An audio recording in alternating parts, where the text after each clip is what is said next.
আমরা নবীজির মিলাদে খুশি হই, এটারে আরবিতে বলে ঈদ। এই নবীজির জন্ম, নবীজির ওয়ালাদত শরীফ গোটা মখলুকাতর লাগি সবচেয়ে বড় নিয়ম। নিয়ামত পাইলে শুকরিয়া আদায় হবে না।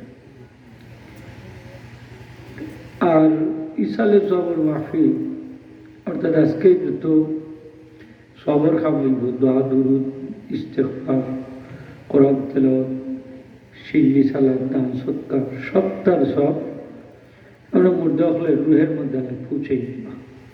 এটা হলো ইসালে সব। হাদিস শরীফে এসে নবীজি ফরমায়, তোমরা মৃত ব্যক্তিদেরকে হাদিয়া পাঠাও, প্রেজেন্টেশন দাও, হাদিয়া দাও। দুনিয়াতে যেমন জীবিত মানুষরে হাদিয়া দেওয়া যায়, মৃত মানুষরে হাদিয়া দেওয়া যায়। জীবিত মানুষরে হাদিয়া দিলে দেখা যায়, মরা মানুষরে হাদিয়া দিলে দেখা যায় না। একটা হইল বাস্তব, এটা দেখা যায়। আর একটা হইল মফি বা লুকাই, যেটাকে আমরা পরোক্ষ বলি, দেখা যায়। কিন্তু বিশ্বাস করি সবটা তারা ভাই বিশ্বাস আছে না নিয়ম, সব পাইবা তো সব কিন্তু হয়। সাহাবী আরজ করেন, ইয়া রাসূলুল্লাহ সাল্লাল্লাহু, মৃতদেরকে কিভাবে হাদিয়া পাঠিয়ে দেওয়া যায়? নবীজি ফরমাইন, তোমরা যদি তোমাদের মৃতদের জন্য দোয়া করো, দান সৎকার করো, ইস্তেগফার করো, এটা হইবে তাদের প্রতি হাদিয়া।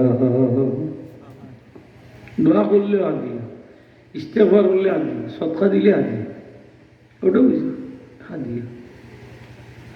দোয়া এত দামি জিনিস আল্লাহর কাছে, সবচেয়ে পছন্দনীয় জিনিস, সম্মানী জিনিস হইল দোয়া। কোকা সুবহানাল্লাহ।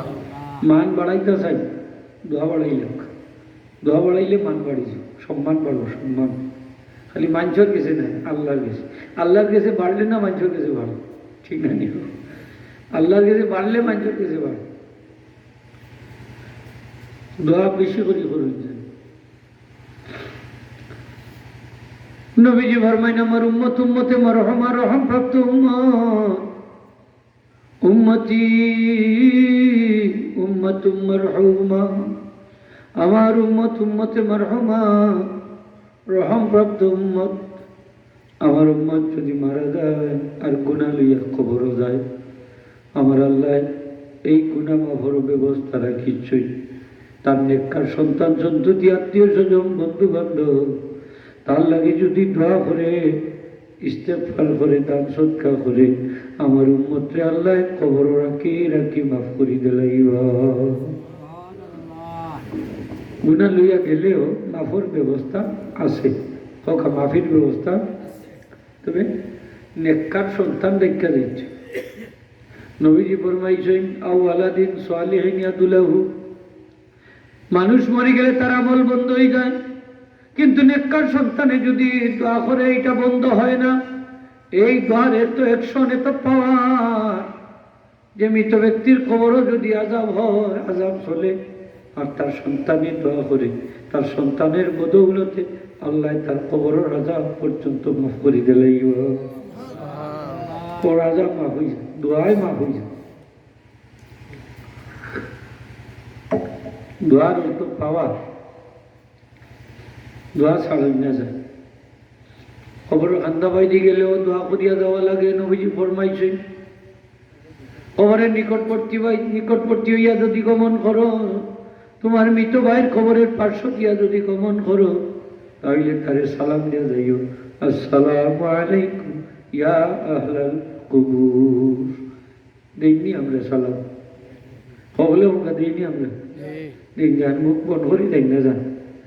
এখন মানুষের সামনে পাইলে সালাম দিতা নানি, আমরা ডাইরেক্ট সামনাসামনি পাইলাম সালাম দিই। কেউ কালামও হবে, সালামও দিই, কালামও হবে, বালা আসুন জিকাই নানি হই লইল সালাম, এর বাদে হইতা বালা আসুন।